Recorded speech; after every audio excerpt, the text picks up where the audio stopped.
Hey everybody, HomeSliceHenry here, and in today's video, we're taking an early look at the brand new legacy move that was just given to Regieleki, and that is Thunder Cage. Now, currently, you cannot TM this move. I imagine once the event ends, it will become TMable, but currently the way to encounter it is by doing Regieleki raids or by completing the Regi timed research. Now, this move is an electric move. It's 60 damage, 40 energy, and is guaranteed to lower your opponent's defense by 1 stage. Due to Regieleki's complete lack of bulk, it's never going to be meta, but giving it a cheap bait move that can lower the opponent's defense does represent a pretty significant improvement for this Pokemon. So without further ado, let's hop into the matches. And in game number 1, we're off to a great start. Shadow Gligar into Steelix. Opponent tries to go for a dig catch onto Golisopod, but I'm able to hold onto my energy and instead fire off Aerial Ace. They're one off the Aqua Jet, so we're going to make the catch onto Lapras, and we are off to an incredible start in game number 1. Lapras is going to get a full farm down. Even with this X-Scissor landing, I'm still not going to be a range where a Psychic Fangs or a Breaking Swipe will knock out, so this is a really awkward spot to be as the Steelix player. Steelix is probably going to be what's sent back in here, but I will get the Sparkling Aria, and this represents really nice damage onto the Steelix. Steelix will end up putting up the shield, and now they are going to fire off their energy. I'm just always going to be letting this go. It is going to be a Crunch, and Crunch will pick up the KO. Back in comes Gligar. I still have a ton of stored energy from earlier. Dig is going to connect, rocking the Steelix. In the back is Araquanid, and in comes Regieleki. And right off the bat, look at Regieleki's health bar getting absolutely destroyed by these bug bites. Thunder Cage is going to land, and now my opponent's defense has been debuffed. My opponent will lower my attack with a Bubble Beam. Thunder Cage is 3 to the first and then 2 to the second, so it is a pretty spammy move for Regieleki. Regieleki gets to fire off the Thunder Cage. That's going to pick up the KO. And how about this for a rare sight in game number 1? We're having Regieleki getting the knockout blow onto the ground-type Steelix to take the win. Picking up a pretty solid lead in game number 2, Shadow Gligar into Tinkaton. Opponent safe switches into Dusclops. I try for an Ice Punch catch onto Lapras, but I am no Kobe Couplant, so I'm not able to do so.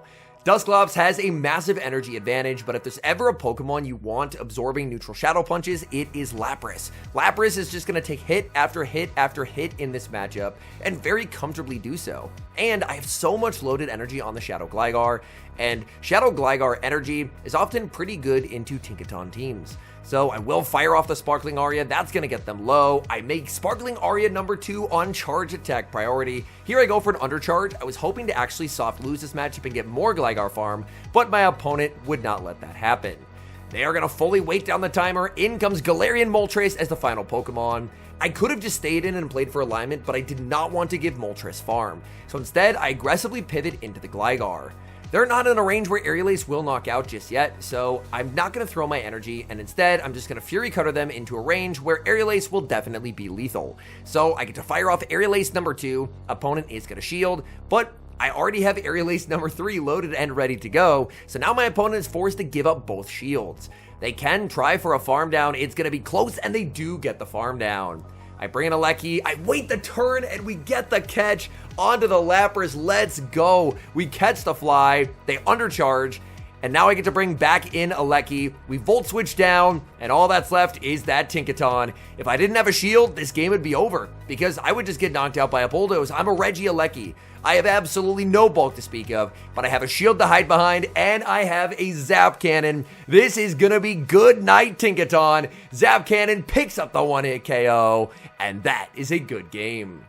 We move to the next match, and it's a tricky lead. Fury Cutter Golisopod leading into my Fury Cutter Gligar. We have identical pacing. Our charge attacks both hit each other for super effective, but my opponent wins charge attack priority, meaning they can always guarantee landing a move.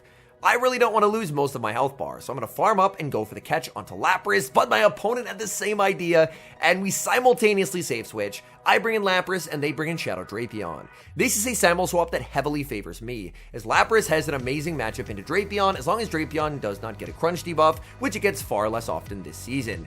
Lapras full sends the Skull Bash, and that's good night Drapion. In the back is Thundershock Belly Bolt. They cannot afford to shield this because this move will do less than a super effective dig from Gligar. So they know shield they should throw right before I get the move, and so we get the prediction. The catch of the Parabolic Charge onto the Shadow Gligar. So Gligar absorbs that damage. In comes Golisopod with that loaded Aqua Jet, and that's going to pressure a shield. I can't quite farm up to the back-to-back here, so I'm going to farm up just shy. Even if they shield and knock me out with the Aqua Jet, I can bring in the Regieleki, throw 2 Volt Switches, and then snipe with Lapras. Instead, they just let it go, and they're trying to sweep with the Belly Bolt. Belly Bolt, Parabolic Charge will not knock out. I'm able to make the Aerial Ace. Even an Aerial Ace is just going to do too much damage here because they're so low. They shield the Aerial Ace, and now it's time. Regieleki hits the field. Regieleki, in a matchup where it could actually tank a move for the first time in its life, Thunder Cage KOs Belly Bolt, and we take the win.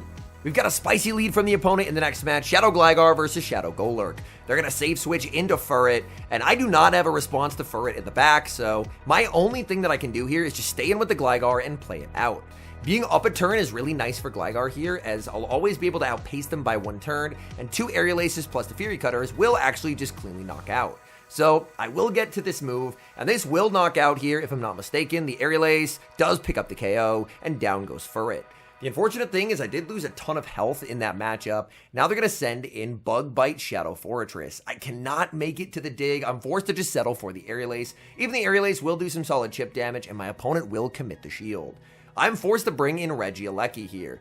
And unfortunately, Regieleki is probably just getting knocked out. I'm kind of forced to shield, even though I don't really want to shield it. They Sand Tomb, they switch into the Golurk, and I quickly respond with the Lapras. But unfortunately, Lapras is now in a position where if I shield a Shadow Punch, I'm getting outpaced to the Dynamic Punch. So, unfortunately, I'm going to have to make a call. It's a 50-50. I know shield. It's the Shadow Punch, and we're back in it. Lapras should make the move. Opponent, really nice play, understanding that they still need to force the shield even if Golurk is not going to pick up this KO. So they force the shield, I undertap just to get rid of the Golurk, and now it's going to be all up to Regieleki. Regieleki unfortunately cannot switch in, the Bug Bite gets the snipe down, and now it's up to Regieleki to close out this game. Thunder Cage, big damage onto the Fortress. Fortress gets the move. That is the unfortunate thing about being a 4-turn move. The damage doesn't register till the end. Sand Tomb KOs Regieleki, and we lose a heartbreaking game. Great lead in the next match. Gligar staring down a regular Victory Bell. Victory Bell obviously a lot more flexible this season with Acid, and they save switch into Sableye. Sableye will put up an early shield. These Fury Cutters are melting the Sableye, by the way. My goodness. This Fury Cutter does not get same type attack bonus here, so to see that kind of damage is absolutely absurd. Gligar gonna fire off another Aerial Ace. Aerial Ace is gonna land, and the Fury Cutter KOs, denying their loaded foul play. They're now gonna bring in Shadow Annihilate, and my goodness, they are very, very weak to Gligar. Dig is a pretty poor move, but Gligar is definitely hard carried by its unbelievably strong defensive typing. I make it to the Aerial Ace, but my opponent will fire off their energy right beforehand. I decide to let this go because I really like Regieleki to have a shield, and look at the boosted counters. My poor Regieleki is getting deleted. This is now a +2 Annihilate. I get to the Thunder Cage. This will easily KO, but I've lost so much health on Regieleki. Now I send in Lapras. Victory Bell will get to fire off a Leaf Blade, but a Leaf Blade is not going to knock out here. This is where not having Ice Beam is very unfortunate. Leaf Blade is going to land. I fire off the move because I just need whatever damage I can get. Even a Sparkling Aria will add up. And I believe here my opponent ended up just closing out of their app, probably assuming that I have Ice Beam. I did not have Ice Beam, so I think the game would have been pretty close there. I end up waiting right at the end, and then I believe I will eventually actually knock them out here and take the win, but that was a bit of a funny end to that game. Okay, great lead, Shadow Gligar versus Dedenne. Opponent staying in with the Dedenne, and that is incredibly good news for me. I did not mean to CMP tie on this move. The game, again, I feel like it's been very stuttery on both sides, so it's a little bit hard to time one-turn moves at the moment. I'm trying my best, but unfortunately, it's not always 100% accurate. Here, I'm going to overfarm quite a bit, watching for a catch. There's the catch attempt onto their own Gligar, and now I get to respond with Lapras. Lapras very happy to absorb damage from the Gligar, and then just look to cleanly knock out here once the Psywaves have landed, or at least enough Psywaves have landed with the Sparkling Aria. Sparkling Aria does not KO from full, but after a bunch of Psywaves, it will be enough to pick up the knockout. My opponent's Dedenne is absolutely loaded, so it should be what gets brought back in here. They bring it in, but that's an unfortunate miscount. Lapras gets to the Aria. Aria does big damage. Dedenne should now be at a Parabolic plus a Play Rough, but they've lost basically all their health. So what I'm going to do is I'm going to bring in Regieleki, take the free Volt Switch head start, commit the shield. The Volt Switch, of course, will knock them out, and then I'm up a Volt Switch against what they have in the back, which ends up being a Fortress. Now, surely Regieleki will not get bug bitten down here. Surely there is no way. We Thunder Cage, we're able to lower their defense, and we're just getting melted by these bug bites again. This is not even the Shadow Fortress, it's a regular fortress, and we're just getting deleted. I can't actually farm down. Even with 2 defense drops, I was the one getting farmed down. I switch and combo with the Gligar to take the win, but oh my goodness, Regieleki, it's such a funny Pokemon. The damage output is incredible, but my goodness, this thing is never tanking a hit ever in its life. We move to the next game, and it's a very bad lead. Shadow Gligar into Dusknoir. Dusknoir, obviously very good at forcing alignment with Astonish. This is the regular Dusknoir, which is a little bit of a surprise. I will get to a second Aerial Ace, but unfortunately it's not going to be enough to knock out. So my opponent will now get to win switch advantage.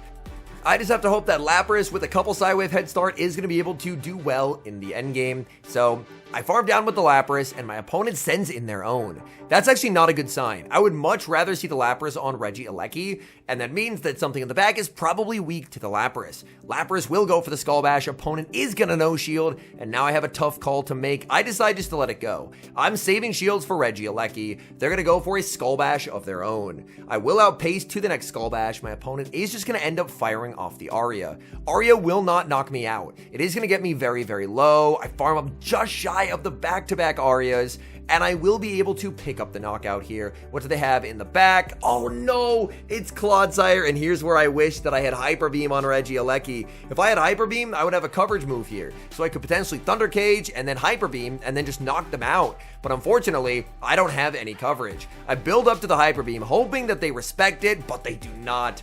Zero respect for the Hyper Beam. I'm gonna farm back up just to see, you know what, if I had the Hyper Beam, could I get the win here?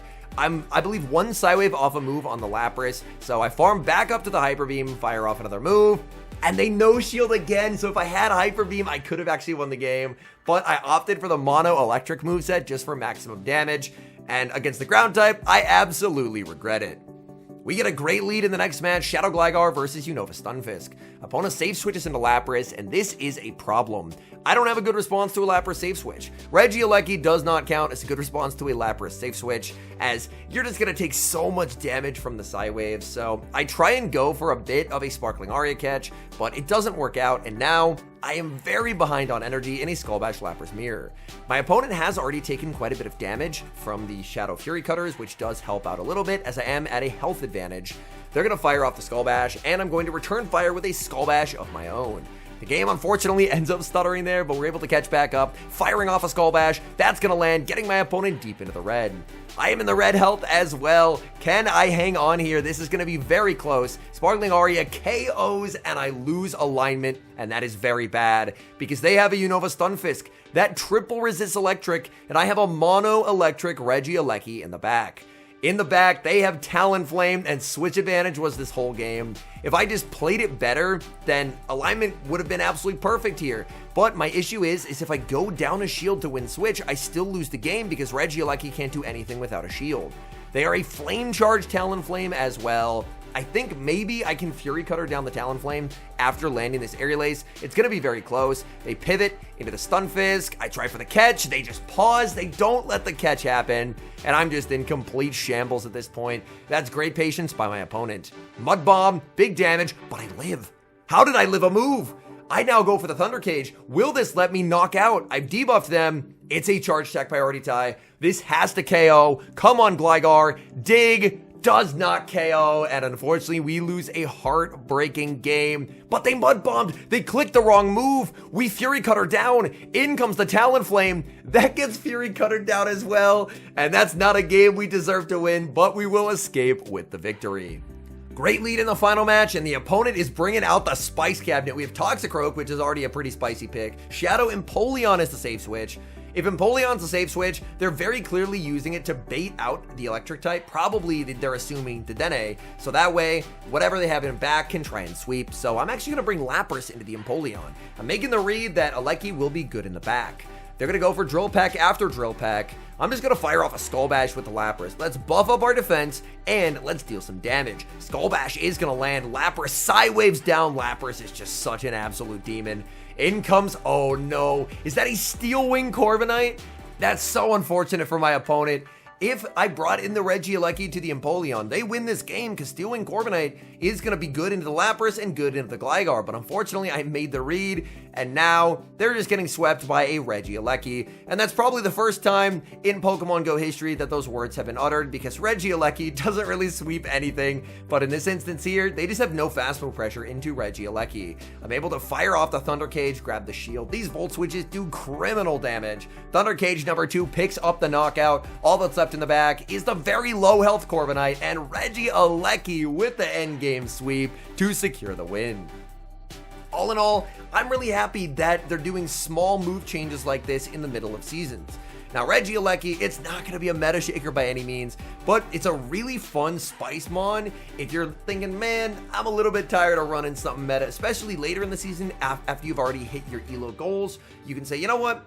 I'm going to just fire up Regieleki, because now it has a lot better pacing than it had before. Whereas previously, obviously most people ran Lock On, but even with Lock On, trying to get to Thunder as its cheapest move is still not incredible. Whereas now it has Volt Switch, so it can do some fast move damage, and alternating 12-8 pacing is honestly pretty solid. Due to its lack of bulk, as I mentioned at the start, it's never going to be like a top meta pick. Even if it gets the most amazing moves alive, this thing just has zero bulk whatsoever. It can never take a hit, except for that Mud Bomb from Stunfisk. And that shows Stunfisk never does any damage. Stunfisk, oh my, how do you fire off a super effective move at a Regieleki and it doesn't KO? Stunfisk, I don't understand how you do the things that you do. Anyways, thank you guys so much for watching. If you enjoy watching content like this, please do consider leaving a like on the video and subscribing to the channel if you haven't. And a special thank you as always to our channel members here on YouTube. The support you guys provide is genuinely so appreciated. So thank you guys oh so very much. And until next time, I've been HomeSliceHenry.